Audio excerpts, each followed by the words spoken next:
അധപതനത്തെ നീക്കിക്കളഞ്ഞ മാതാവേ, നീ ഭാഗ്യവതിയാകുന്നു.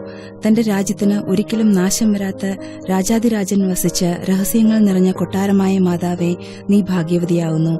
തന്റെ ജ്വാലയിൽ ശക്തിയെ സംക്ഷേപിക്കുവാൻ ആകാശത്തിന് പ്രാപ്തിയില്ലാതിരിക്കുന്നവന് മാതാവായിരിക്കുന്ന അമ്മയെ, നീ ഭാഗ്യവതിയാകുന്നു.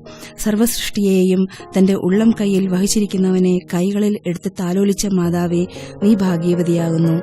തന്റെ ആംഗ്യത്താൽ സർവ്വ ഉറവകളെയും പ്രവഹിക്കുന്നതിന് മുല കൊടുത്ത് വളർത്തിയ മാതാവേ, നീ ഭാഗ്യവതിയാകുന്നു. ജീവന്റെ ഉറവയും രക്ഷയുടെ പ്രവാഹവും വാഴ്ത്തപ്പെട്ട വയലും സ്വർഗത്തിലേക്ക് കരയുന്ന ഗോവണിയുമായ മാതാവേ, നീ ഭാഗ്യവതിയാകുന്നു. മലഖമാരുടെ നാഥൻ ഇറങ്ങിയിരുന്ന ജഡീകരഥമേ, നീ ഭാഗ്യവതിയാകുന്നു. മഹോന്നതൻ അതിൽ കാണപ്പെട്ട മുൾപ്പടർപ്പേ, നീ ഭാഗ്യവതിയാകുന്നു. കൃപ നിറഞ്ഞ മാതാവേ, നിന്നിൽ നിന്നും ജാതനായ പുത്രനോട് ഞങ്ങൾക്ക് വേണ്ടി നീ അപേക്ഷിക്കണമേ. അമ്മേ, നിന്റെ മധ്യസ്ഥ പ്രാർത്ഥന മൂലം തന്റെ കൃപകളാൽ ഞങ്ങളുടെ പാപങ്ങളെ മായ്ച്ചുകളയും തന്റെ കരുണയാൽ ഞങ്ങളുടെ കുറ്റങ്ങൾ ക്ഷമിക്കുകയും ഞങ്ങളെയും ഞങ്ങളുടെ മരിച്ചുപോയവരെയും ഊഷ്ലേമ്യ ഭവനങ്ങൾക്കും അബ്രഹാമിന്റെ മടിയേൽക്കും യോഗ്യരാകുകയും ചെയ്യുമാറാകണമേ.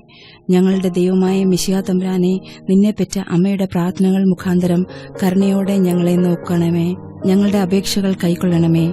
കർത്താവേ, നിന്റെ മാതാവിന്റെ പ്രാർത്ഥന മൂലം നിന്റെ കരുണയാൽ രോഗികൾക്ക് സൗഖ്യം തരണമേ. ഞെരുങ്ങി വലിഞ്ഞിരിക്കുന്നവർക്ക് ആശ്വാസവും തരയണമേ. ജീവനുള്ളവർക്ക് പ്രത്യാശയും മരിച്ചുപോയവർക്ക് നിത്യശാന്തിയും നൽകണമേ. കർത്താവേ, നിന്റെ മാതാവിന്റെ പ്രാർത്ഥന മൂലം ഈ അശുദ്ധരായ ഞങ്ങൾ നിർമ്മലരും കറപിടിച്ചവരായ ഞങ്ങൾ വിശുദ്ധരുമായി തീരണമേ. നിന്റെ മാതാവിന്റെ പ്രാർത്ഥന മൂലം കർത്താവെ, ഞങ്ങൾക്ക് ഭാഗ്യമുള്ള മരണത്തിന് യോഗ്യതയുണ്ടാകുമാറാകണമേ. ആമേൻ.